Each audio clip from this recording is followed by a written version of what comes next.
episode of the Skift Meetings podcast. I'm Miguel Neves, and I'm the editor-in-chief of Skift Meetings. For this episode, I have the opportunity to speak with Mathias Sondermann, the Senior Director of Events at SAP. And in our conversation, we start by talking about how events used to be more logistics-driven, and the COVID pandemic really forced events to look at technology and virtual as an asset rather than a checkbox. We also talk about AI and how it's driving event engagement, and that is very exciting for Mathias. He's looking to increase the value of every touch point at events, and he talks about creating a target audience of one. He talks about how giving attendees choice is so important when we think about the future of events. And he talks about breaking out from silos and how every event professional really, when they understand the overall event strategy, then they can do much more than they can if they don't. And we talk about how events are so important because brands and companies are looking for moments of emotion. And finally, Mathias shares some of his thoughts about dealing with stress, how he deals with it personally, but also how he's helped his organization and the people that work in this organization deal with stress better.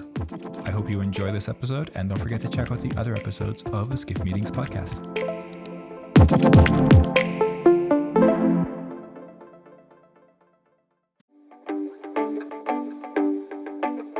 Now for a word from our sponsors, PHL Life Sciences, a division of the Philadelphia Convention and Visitors Bureau. Host your convention or trade show in Philadelphia, one of America's leading life sciences hubs. PHL Life Sciences, the first and only CVB division of its kind, will connect you to the professionals at the forefront of your industry and to a culture you can only find in Philadelphia. A city known for its rich history that's forging a bright future, Philadelphia challenges the expected and defies convention. A world of discovery is waiting. Visit phllife.com to learn more.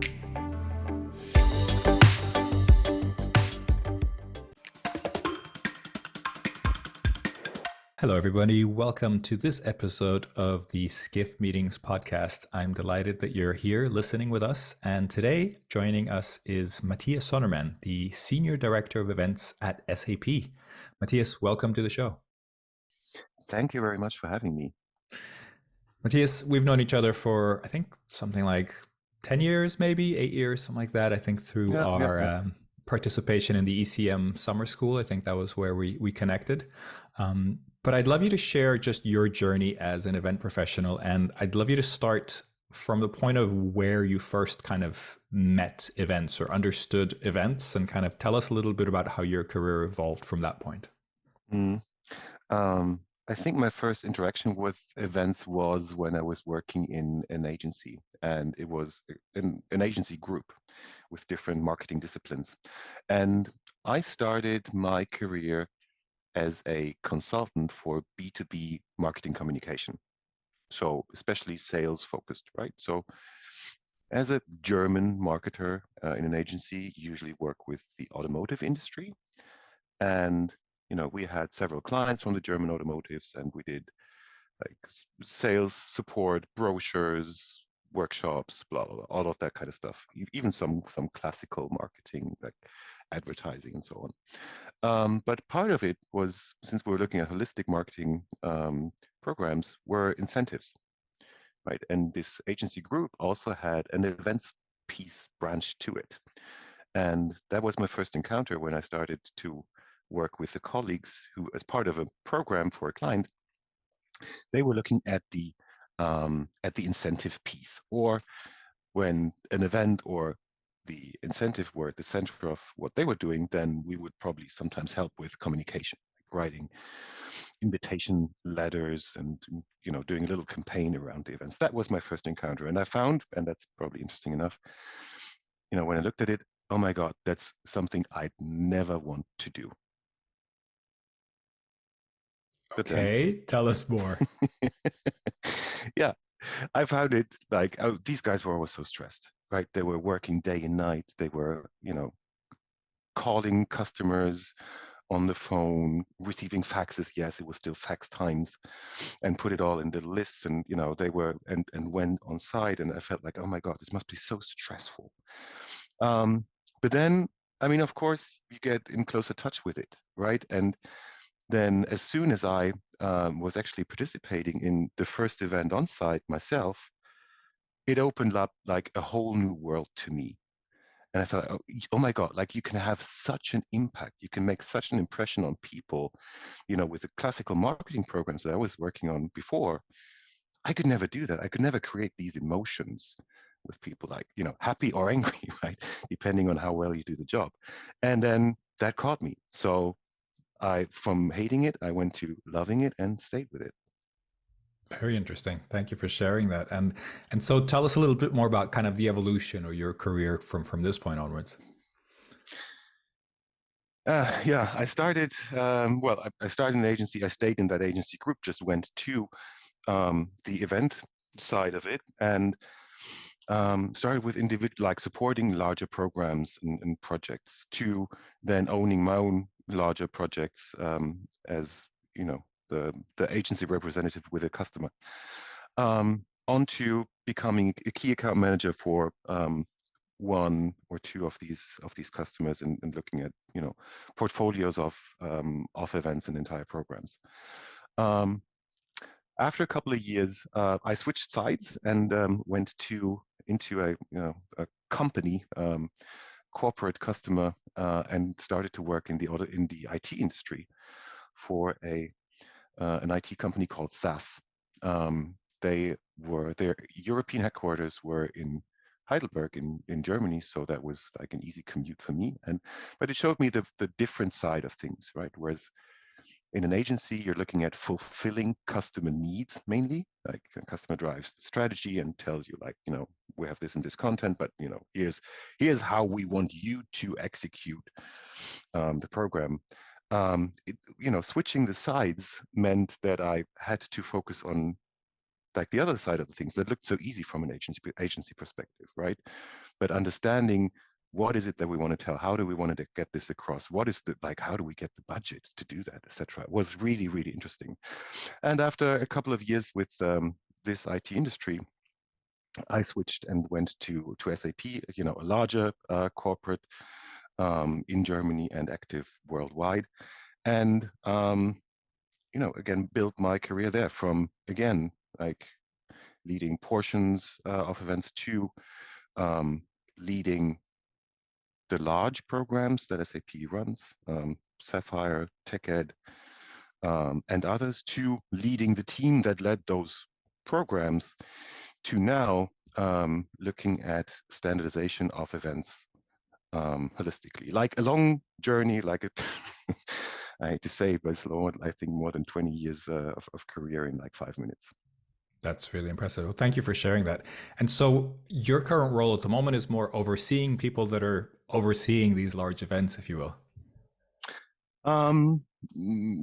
Not exactly.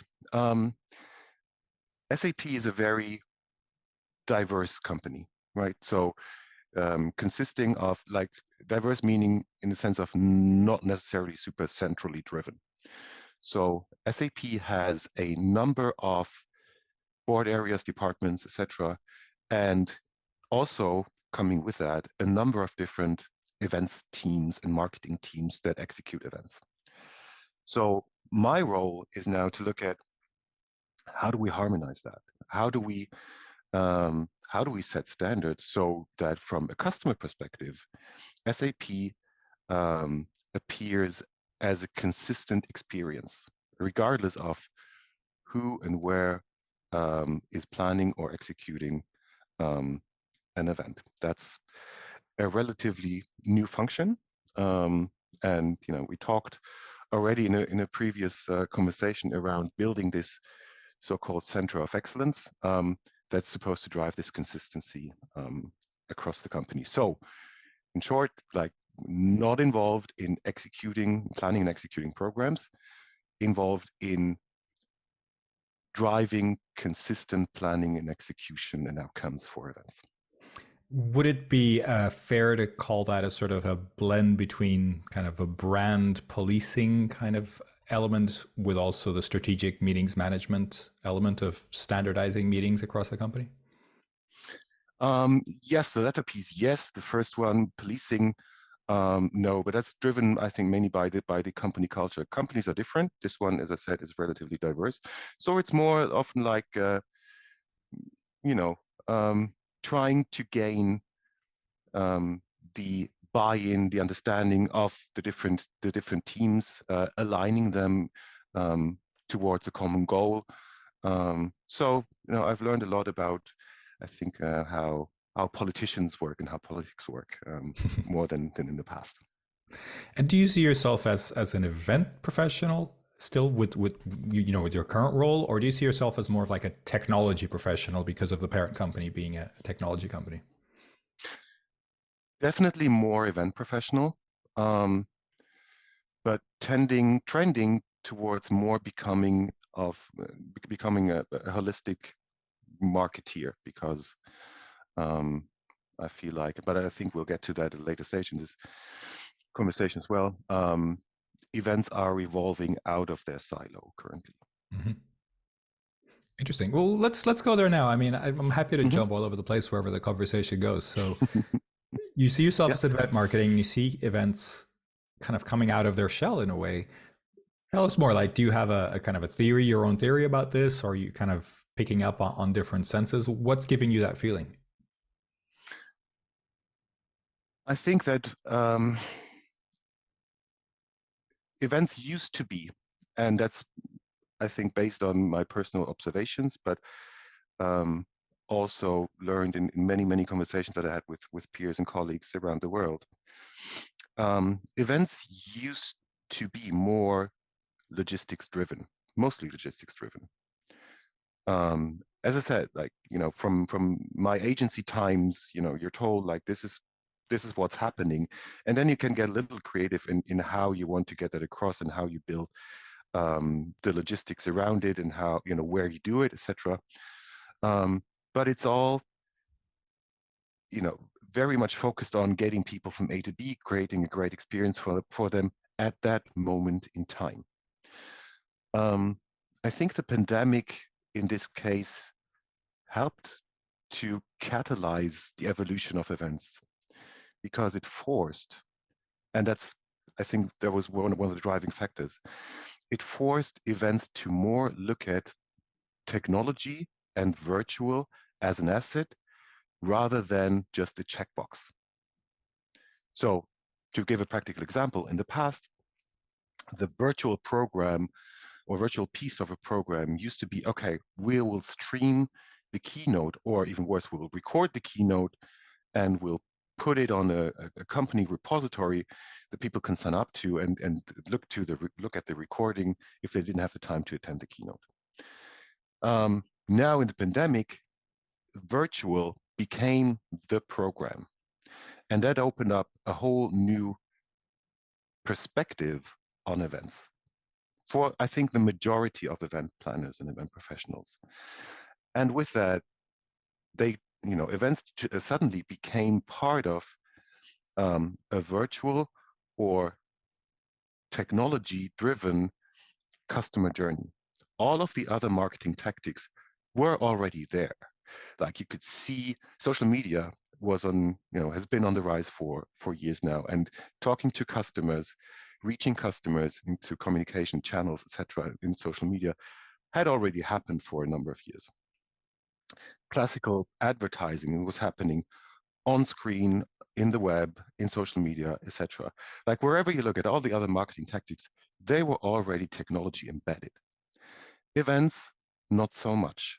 Now they became technology embedded, and suddenly, it was much easier to integrate an event into a holistic customer journey. And the expectation for companies to do so and create this seamless experience from, hey, customer, you just learned about our name. Now we'll show you what we sell on our website. Now you can talk to an expert if you book a meeting online. To now we'll get you to our event to talk in person and understand more, and maybe bring the team together to discuss how we can solve your problem. To later on, okay, here's a signing of a contract and here's renewals and all of this. Now events had the chance of becoming much more seamlessly integrated into that. And I think that's the biggest change that I've seen. And that's why just looking at the logistics of a single event is not going to be enough in the future. We need to take a look at and understanding, where does a customer come from? Where does the company want the customer to go?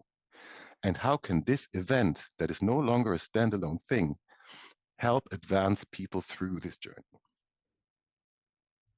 Very interesting. You frame that very much as a client event kind of format. Do you feel that the same thing applies to other types of events, internal events, association events, other things like that? Yes, because like people, as a person, you don't, and as a participant, you don't really make the difference, right? You can be at an event and you are a customer, and you can go to an event and you are an employee, but you're still a person, right? And if the experiences that you make at one of those events where it is very seamlessly integrated and there's follow-up, like pre-communication, follow-up communication and action, and the event is just part of the journey, that sticks with you personally. So your expectations change.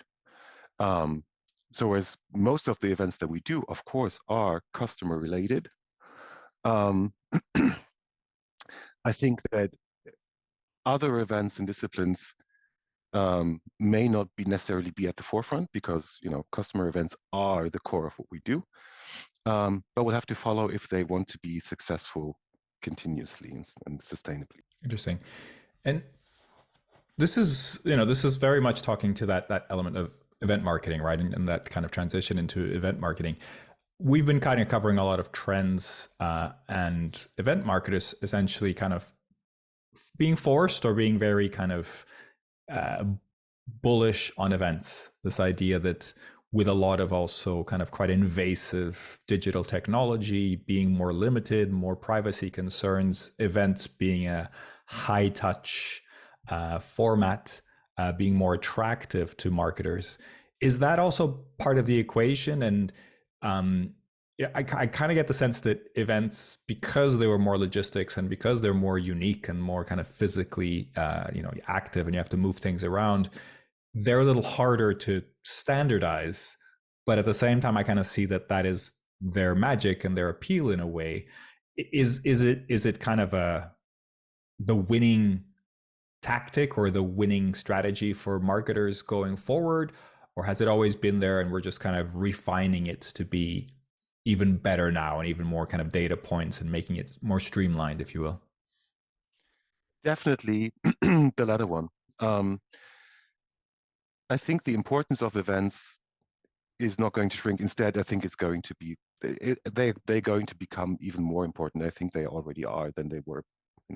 Let's use the pandemic as kind of the great differentiator, because in my perspective, they used to be more in a silo, and I'm not saying they were entirely in a silo, but they were looked at as special, like separate tactic that would talk to people in person. They've now become just more versatile and more integrated. However, the core of it, like, the thing that made me want to do events, like the emotion, the impact that you can make, the human connection, the engagement, those are things that just events can create. And if you integrate those events better with other tactics and into a customer journey, they will become even more powerful and will contribute more to the entire journey than as just something that is happening at one moment in time. What about measuring the success of these events? Because you mentioned this emotion. I've heard some people, ROI is a big term in the industry, return on investment. There's also this kind of Mm-hmm. return on emotion. When an event is successful in kind of your way of seeing it, are there things that you're looking for from the people attending or any other signs that kind of tell you that the event was successful? Or are you just waiting for a more kind of factual data measurement to kind of figure that out? I don't think that there's a contradiction necessarily. Okay, so it's not either or, right? It's maybe and. Exactly. Exactly. So the different kinds of events that we have, drive reaching different goals, or those events even have, different goals. So, for instance, we have events that are aiming at, growing the pipeline, or closing deals, or educating people, or just broadening the reach of the brand, for example. Now, all of these goals can be broken down into um, individual KPIs that contribute to those goals. And each of those KPIs can be translated into action that you do at an event that drive a certain emotion with a participant, and contribute to the goal. And you can, like, we've not trimmed it down to the very end, but I think we're on a path towards that. So you can actually drill down to what are the experiences that we need to create or want to create that appeal to the audience that we're trying to attract and then have at the event, and at the same time, support the goals that we want to reach. So, whereas, joy, the feeling of joy at an event, or something that I fancy also very much, like the feeling of belonging, that makes events successful. They are hard to measure. But I think you can just, for instance, ask people. So there's a way of, them telling you, I enjoy being at this event. I feel belonging. But you can also look at, post-event behavior. How are they talking about the company, about the event? How are they interacting with the company, with the event? Are they doing the things that show that they've maybe become more loyal, or positive towards the brand or a certain product, etc., etc. So there are ways to measure it, and I think we'll have more ways of measuring it even better in the future. What about looking back at your kind of career? Are there any events that stand out for you as ones that you think were particularly successful, or had a real impact on you? And if you could, if you have any that you can share, if you could explain kind of why you think that is, or what gave you that kind of impression. Mm. SAP Sapphire 2010, I think was, for me, and I'm just thinking, it was the first connected hybrid event that I was honored to run.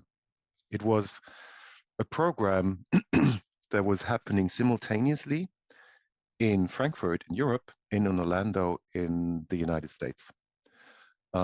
We created an overlapping agenda, and we shared keynotes that were live on stage in Germany or in the US, and then streamed to the other side of the world. And that in 2010 was like a really, I would say, ambitious undertaking. Like the bandwidth and the technology that we currently have wasn't that easily to acquire. Like, we used satellite technology to stream. That was really interesting, but it was a huge success, and the energy between teams and continents running an event simultaneously at the same time was just amazing.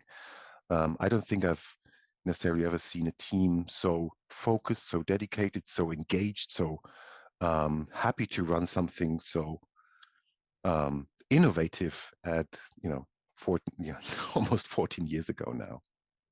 So yeah, that was a cool experience, and I think there may still be documentaries of and making ofs of that available, I think, on YouTube or so. That was really, really cool. Interesting. So let's talk a little bit about technology. Obviously, SAP being a technology company, you've mentioned technology quite a few times in your event. What's your general approach to technology when it comes to events? Is it something that you get really involved in? And how do you think about technology at your events, or at the events that you run in the past? But I know you're kind of doing a lot of other things now. I see technology as a great tool and enabler. Like, there's technology that helps you drive the basic bread and butter of an event, right? So registration technology, for example. But there's more sophisticated technology as well that helps you drive kind of, what makes events really special. So engagement, inclusion, all of these kinds of stuff. And I think with the rise of AI right now, we're just at the start of, starting to understand what the possibilities of technology will be in the future and how we can use that to make positive impacts with events. Are there any particular pieces of event related technology that you're excited about or that you're kind of playing with or experimenting with that you'd like to talk about? Or if we want to jump on AI, that's fine too. But I didn't want to just jump on AI necessarily. Are you ready to celebrate your successes in the world of meetings and events? The Skift Meetings Awards are back for 2024, recognizing the most innovative business events companies across 15 categories, and we want you to be a part of it. Winners will feature on Skift Meetings, sending a clear signal to events professionals around the world that these are partners they can rely on. The final deadline for submissions is June 11th. We encourage you to start your submission today to secure the best entry rates. For more information and to start your submission, head to live.skift.com.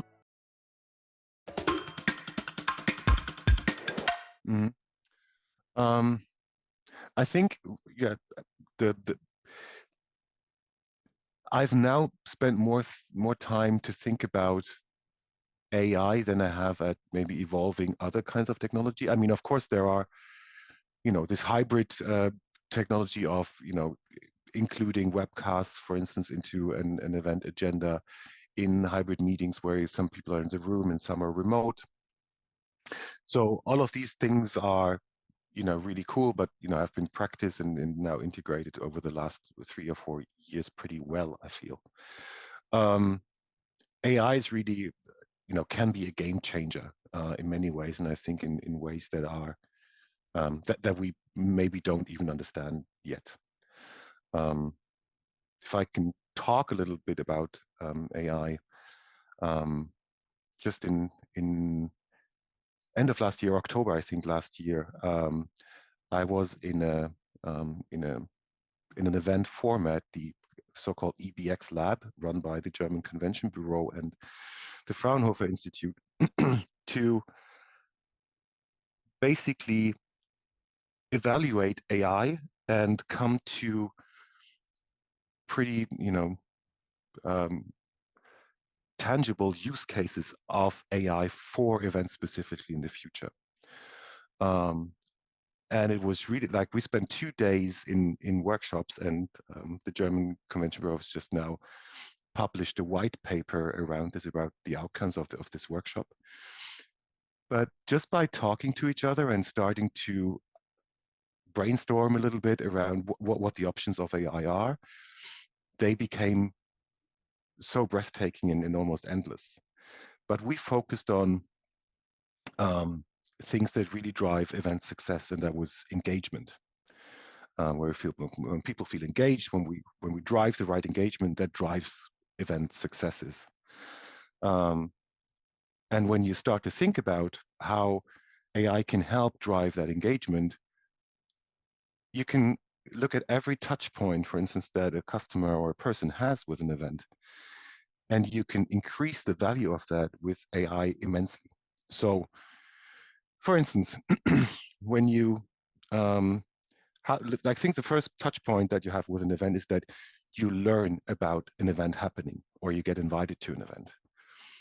With AI, there's a way to personalize that very much. So in the past, we used to send, I don't know, faxes, then emails, now invites through social media.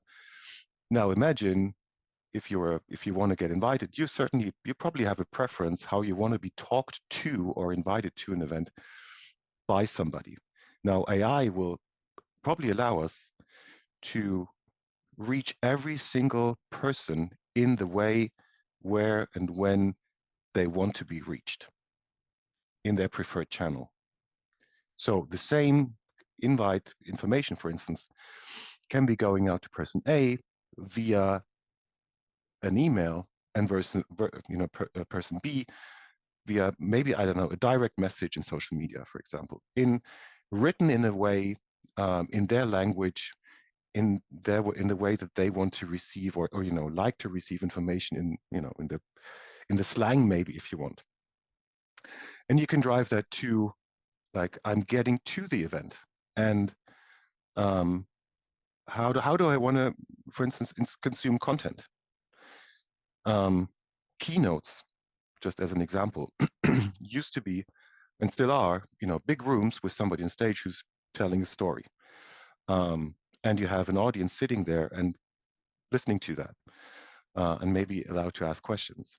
But is that the way that everybody wants to consume the content? Probably not. So if the content were available, let's say in a content cloud, but you can distribute that content to every single individual in the way that they would like to learn about their content, this is going to be made available and possible through AI. And I think that's a huge step for events, for content consumption, for engagement. Like, you can think about every single step along the way, the customer journey at an event, after the event, where AI can really make this relevant for this individual person, which will ultimately lead to being able for companies and event planners to create target audiences of one. So every single person will be able to consume and experience an event in their very special individual way. And I think that is, a huge chance for events, mixed with the emotions that events can provoke and, can give, to have a huge impact and even drive engagement much further than what we see today.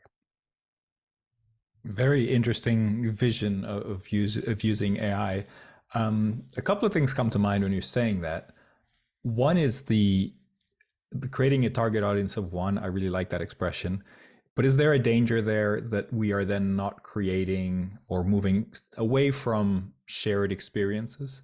Because if everybody wants to consume content or engage or interact in different ways, then we may be kind of reducing the opportunities for those moments.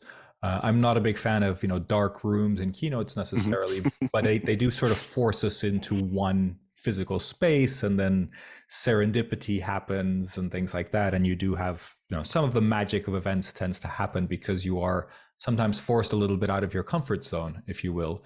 Is there a danger that's not going to happen because everybody can choose how and when they want to interact with the content? I think choice is the right word. People make a deliberate choice to go to an event for several reasons. And one of the reasons why people go to an event is because they want to be together with others. And the feeling of belonging really makes people, makes events successful. So, as you said, choice is the right word. At an event, I have the possibility of interacting with others. I may not always want to, but in the future, I can have the choice. So I'll not miss anything. Like, I could theoretically go to an event and just and be with people all day and still get all the information that I need, because I say, like, I don't want to sit in the keynote. I'd rather mingle with others. I just love to get the content, and I'd love to get the content in way XYZ at this point in time, and I'll get it. So I'm not missing anything, but I can really focus on experiencing the event in the way that I want. And that's the big difference. So I think we're not creating a vision where everybody sits somewhere with, like, their goggles on and consuming content through VR lenses and stuff like that, like individual consumption. We will continue to see people interacting with each other, mingling with each other, and like the importance of coming together and shared, creating and experiencing shared experiences has grown over the past years, and especially through the pandemic. But again, I think what AI is going to enable is that choice. Like, I can choose who to interact with, but I'm not going to be necessarily missing out on stuff that I want to get. Makes sense. Are you already experimenting with AI? I mean, or your teams in any way that you can share?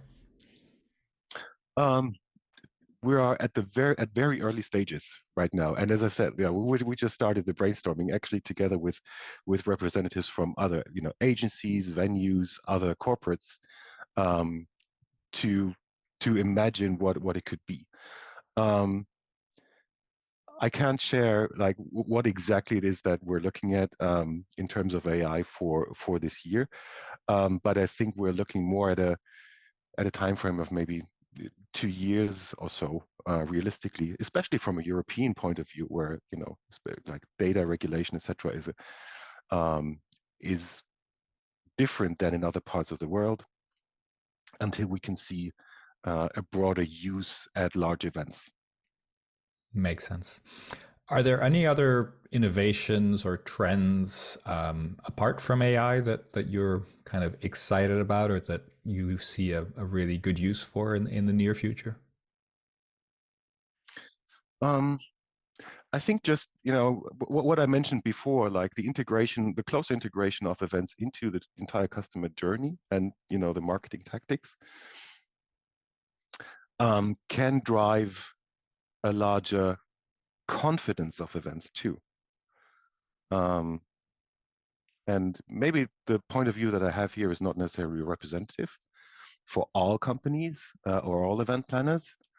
But as I said in the beginning, like usually, or in the past, event planners were just handed a briefing to maybe be creative about the execution, but didn't really necessarily have that seat at the table when it came to, okay, why are we doing an event? With a closer integration, we now have a seat at the table, and this seat is growing because events are such an important tactic. And I think what comes with that is, or can come with it, and I think maybe that's a deliberate choice of everybody, or companies, or agencies, or others, but I see it happening, that growing confidence and that growth in diversifying what events do, and what events can contribute. So the blend of individual pieces of event planning or companies. So just to be precise, I think that's a little bit easier to understand what I mean. Like, I met somebody from an AV company last year, but that person was interested, like they usually just bring the sound and the light to, based on a very specific briefing, like we need 5,000 lamps of this making, and hang it there, and blah. And so they were purely focused on logistics. But this person had just taken over the business together with her brother. She was in her mid-20s, but she was asking questions about event strategy. And I wanted to understand all of that. And she said, look, if I understand more about the strategy of what people want to reach with events, I can much better serve my customer.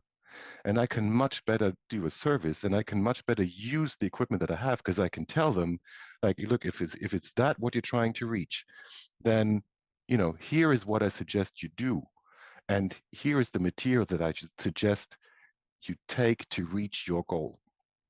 And I see this everywhere in events, and I think that's an emerging trend that's just going to contribute to even better events, when people start to leave their silos and start to interconnect. So it's a common theme that I see around the event industry right now: the diversification, the interest in connecting what I do and as a contribution to events with others, the understanding about that, and evolving the event experience overall. That sounds very promising. You mentioned the seat at the table, and this is a kind of a recurring topic for us. We've had plenty of podcast guests who have talked about, getting that seat at the table and speaking the language of the C-suite, and kind of how you get there and how you're able to maintain that. I think what you're saying is that with the events becoming more strategic and more standardized, you have a better chance of having that seat at the table. But is there any advice that you'd give to people that are maybe still looking to get that seat at the table, still kind of in that fight? And what would you say to them is kind of the way to get there, or the way to kind of prove the value of that strategic value of events? I think, well, two things, right? So one thing is be confident, because even if you don't have a seat at the table right now, you will pretty probably get it soon, because the more the time goes by, the better the measurement the measurement is going to be, and the more you will be able to prove the value of the event tactic as part of the overall marketing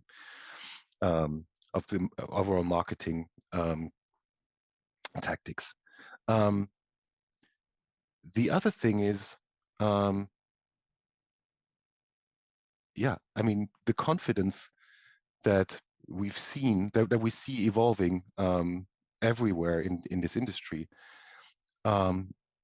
is going to affect all sorts of the businesses, right? So agencies, corporate companies, etc., they are not existing in a silo. In some companies, it may take a little longer to understand the value of events, but at the same time as we're going to be able to measure it better, on the other hand side, the understanding of the importance is going to grow. So you can certainly have that confidence on the one hand side, and on the other hand side, you have security that you will prevail. You will be successful, and you have that seat at the table. Because on the contrary, not giving events as kind of the most emotional and most impactful marketing tactic, not giving them the seat at the table, is not going to be beneficial for companies and their marketing success. Very interesting. So that may sound, pretty theoretic, but for more concrete advice, everybody can just call me and I can talk through the individual situations. Mathias, but it's just hotline, yes. Yeah, call me, I'll help. Yeah, no, but I think that sounds very interesting, because you're saying events are so important to the strategy that seat is going to open up. And so it's important for professionals to just be confident of their role and of the importance of events, and take that chance and really talk that language. That's what I'm hearing. Is that what you're saying? Yeah. Yes. And just to give you one example, and from just the recent marketing kickoff meeting that we've had at SAP, one of the core goals is to create those memorable, great customer and brand moments. Because in a world where everybody's confronted with floods of information in 10-second snippets, it is hard to make the difference. And events are, by design, the one thing that stick, the one thing that create deep emotions. So it is no wonder, I think, that at the core of what we want to do in the future, those moments are supposed to be designed to stand out and be even better than, of course, other companies' great moments. But I found this really interesting that, in the marketing strategy, events and those corporate moments were especially mentioned. And I think it shows the importance that we as event marketers can bring to companies and their success. Yeah, couldn't agree more. I think that's definitely very positive, and a silver lining from the pandemic, right? What you talked about before, that idea that we, I guess, really figured out how important events are and emotions are, and kind of that brought it forward as a silver lining, really. So want to just check on your kind of stress level at the moment. Are there any challenges that you're seeing ahead that are kind of making you nervous or keeping you up at night? No, not really. I think I have a very positive outlook on events. So like everything that would keep me stressed right now, wouldn't keep me up at night, is probably more related to something like a concrete business thing that's going on right now, but not necessarily about pessimism for the event tactic in the future. It sounds like you're feeling very positive about it. You mentioned earlier, I think what was quite interesting, that one of the things that really kind of pushed you away from events initially was this idea of people being really stressed. And of course, you've worked in all sorts of different roles around events throughout the years. Do you have any advice for those that are very stressed, or how have you coped with stress over the years that you've managed to survive, and then you're here having a great conversation with us? Mhm. So I think one thing that a strategy that worked for me personally was um, to just decide to shut down. But I think it's something that worked for me. I don't know if that works for everybody, but I decided in very stressful times, especially back in the agency, that at a certain point in time, like I'd say, look, I'll just shut down my computer now and then go home and sleep and then come back in the morning refreshed and start again. Like nobody's going to die if I don't send out this email tonight, and I'll take my time. So, but that was a deliberate choice that, for me, that worked for me. I don't think it goes for everybody. But I think as event planners, or managers, etc., like we have a certain responsibility towards the people that work on our events. So on the other side, instead of just individual choices, we can also change um, the environment that people work in, right? So, for instance, what I've done, for example, in the past year is we've started a pilot with kind of a co-ownership, right? So um, we have on our team um, people working in part-time, and they constantly felt stressed because they need to leave at a certain point in time. They don't have the flexibility because they have, for instance, have to pick up the kids from the kindergarten, and they have to do that at 2 o'clock. So they can't just stay on that call until 2:10 because then there's going to be a crying child, and well, you all know what's going to happen, right? So, but that this environment actually created that stress within in these people that we were looking at and trying to figure out in workshops with them, like how can we change that? How can we create an environment that makes you less stressed? And one of the things that we found was um, dual roles, right? So two people sharing one role with very clear um, very clear rules on responsibilities and how this responsibility would be handed over. But what that allowed was that one person knew, okay, like I'm shutting down at 2 o'clock, but my work's not going to stop, because from 1:30 to 2 every day I have this handover meeting with a colleague who's then going to take over and has the authority to make decisions. And then in the morning we'd do the next handoff, or maybe in the evening. And I'm just going to run the morning shift, and the next person's going to run the afternoon shift. So I think there are very individual solutions that we can find. Those, I think, were just two versions of stress that we looked at. Like me personally, as a team for part-timers, there's also what is really, really important, and that can create stress, and we can very easily avoid that, is inclusion, right? So embracing differences, understanding of different languages, people, cultures, that create a work environment that by default is going to create less stress, because the job itself is stressful enough. So let's work on the environment and make that easier for everybody, and more favorable. Yep. All great tactics, and thank you for sharing those with us, because I think that's something that comes up over and over again when it comes to event professionals. Matthias, we're coming to the end of the podcast. It's been a pleasure learning about your experience, learning about your view on innovation and AI and so many different things. So I really appreciate your time and being with us today. And I wanted to get the final question with you, or ask you the final question, which is really for you to recommend someone else that we should have on the podcast to have another conversation like this. Mm-hmm. I have two people that I'd like to recommend. One is Ben Morsom. He's a neuroscientist, and he's looking at engagement in events. I've had lots of conversations and interactions with him over the past year, and it's really impressive on how he thinks about events and people consuming events, and it's really, really always worth to have a conversation with him. And then the other person that I would recommend is, a fellow German, somebody who I've known for a number of years, and we've had like a similar career path, but he's really more into the execution of events at larger scales. That's Simon Dauenhauer from Roche in Germany.